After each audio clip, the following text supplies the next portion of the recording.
This is the recording for my author study on Russell Friedman. I chose to read the first chapter of We Will Not Be Silent. Hans Scholl held his head high and his eyes fixed straight ahead as he stepped forward smartly, marching shoulder to shoulder with his comrades in the Hitler Youth. Against his father's wishes, Hans had joined the Hitler Youth movement when he was 14. His father, Robert, was opposed to Germany's new leader, Adolf Hitler, and his National Socialist or Nazi political party. "Don't believe them," he warned his children. "They are wolves and deceivers, and they are misusing the German people shamefully." But Hitler had promised the nation's young people that they would be the architects of a glorious future, and Hans wanted to be a part of that noble cause. Robert Scholl tried to convince his children that no good could come out of Hitler's promises. But his arguments were swept away by their youthful enthusiasm, and he granted them the right to choose. Hans had been the first to join, followed in turn by his three sisters, Inga, Elizabeth, and Sophie, and finally by their younger brother, Werner. "We entered into it with body and soul," Inga recalled, "and we could not understand why our father did not approve." Few youngsters growing up in Germany during the 1930s could resist the lure of the Hitler Youth movement, and the Scholl children were typical of their times. They were attracted by the uniforms that set each member apart as someone special, by the closed ranks of marching youth keeping time to drumbeat and song with flags and banners waving, by the feeling of belonging, the embracing sense of fellowship on hikes and camping trips. "We heard much oratory about the fatherland, comradeship, and love of country," Inga wrote. "This was impressive, and we listened closely. They told us that we must dedicate our lives to a great cause. We were taken seriously, in a remarkable way, and that aroused our enthusiasm." Membership was voluntary at first. Boys could enroll in the Young Folk when they were 10, then transfer to the Hitler Youth proper at 14. Girls joined the Young Maidens at 10, then the League of German Girls at 14. Later, membership became mandatory for all boys and girls of proven Aryan descent. Parents who kept their children from joining faced a heavy prison sentence. Jewish youngsters, along with others of inferior ancestry, were not allowed to join. Hitler had declared that the Aryan race, of which Germans were the supreme example, was the master race, superior to all others. Hitler had come to power in 1933, a time of political and economic turmoil. Germany had been defeated in World War I in 1914 to 1918. The peace terms dictated by the victorious Allies, Britain, France, Italy, and the United States, held the German people responsible for starting the war. Germany was required by this Treaty of Versailles to disarm, to give up certain territories, and to pay enormous amounts of money, called reparations, as compensation for all the destruction and losses the war had caused. Many Germans found these peace terms humiliating, and the reparation payments, more than could ever be paid, an unjust burden. The democratic Weimar Republic, the system of government established in Germany at the war's end, became a chaotic political battlefield as some 50 warring parties failed to agree and the government failed to govern. The worldwide economic depression that began in 1929 dealt Germany a heavy blow, causing widespread unemployment and a soaring rate of inflation. People lost their jobs and often their lifetime savings. All of this, the rankling feelings of humiliation, the anger and fear, the economic hardship and uncertainty, set the stage for Adolf Hitler's rise to power.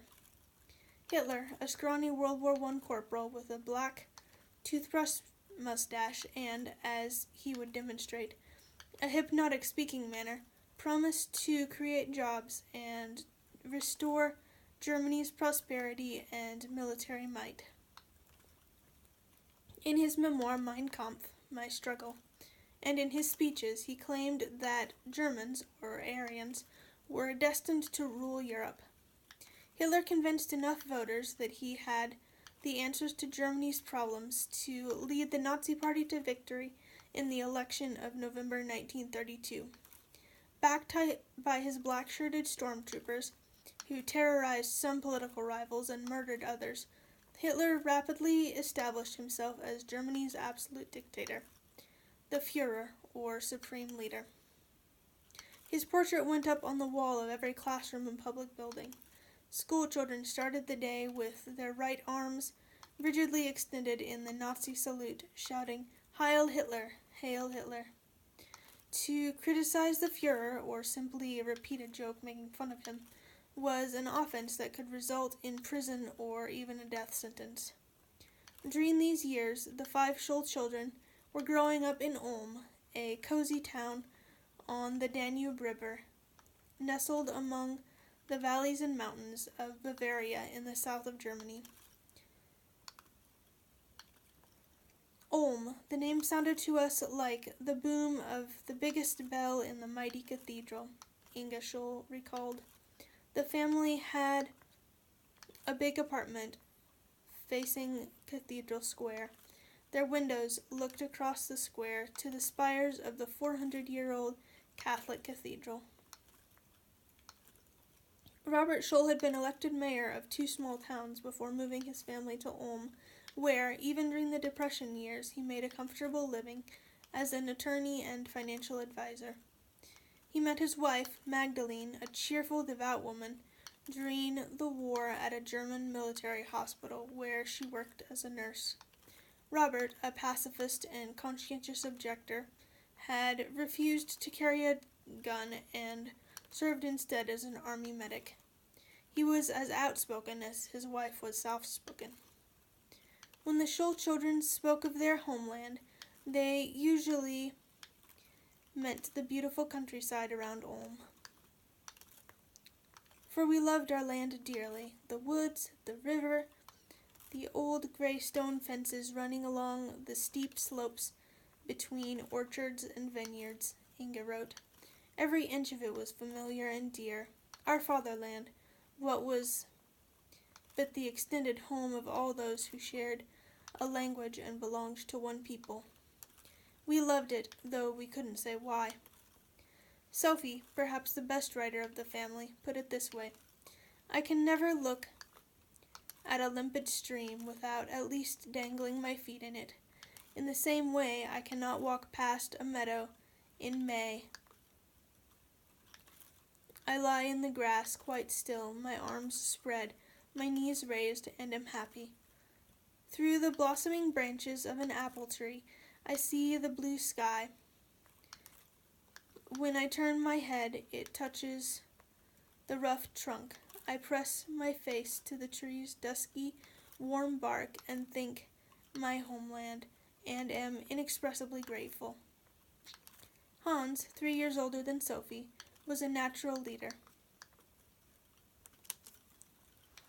A few months after joining the Hitler Youth, he was promoted to the rank of squad leader and put in charge of 150 boys, 1/4 of a larger group, a Stamm. He led his squad on long hikes and overnight camping trips, strumming his guitar, and sang folk songs around evening campfires, and was always ready for the next new adventure. Hans was a very complicated person, very special, different from other guys, a college friend recalled. He saw different possibilities. On top of everything, Hans had no fear. He had no sense of danger. If you have no fear, you can have a clear vision. But it is dangerous. In 1935, just before his 17th birthday, Hans was chosen to be the major flag bearer of the Ulm Hitler Youth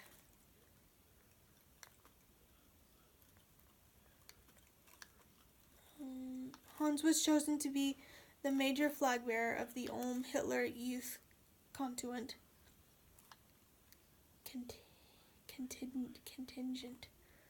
at a massive Nazi Party rally in Nuremberg. "Your Hans is handsome," a friend told Inga. "He is the right boy to carry the flag for his Stamm." It was a great honor, and Hans was in high spirits as the flag-decked special train left the Ulm station for Nuremberg.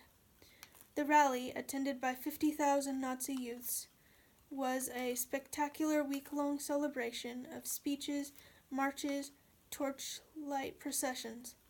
The Nazi youth torchbearers sang as they marched along, "We'll go on marching forever, even if everything falls to pieces. For today, Germany belongs to us, and tomorrow the whole world."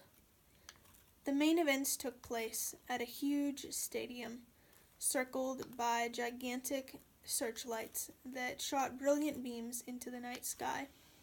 On the last night of the rally, the searchlights highlighted the dramatic appearance of the Führer himself. Nuremberg newspapers reported, "It seems that youth does not ever want to be silent again, for the Führer, their Führer, stands before the microphone to speak to them." Every time Adolf Hitler tries to begin, the endless cheers of "Heil" roar again, subsiding only after minutes. Then the Führer speaks. Standing at parade rest, Hans listened to every word that Hitler spoke. But Hans was troubled. The events of the past week had shaken his faith in the Führer and in his promises.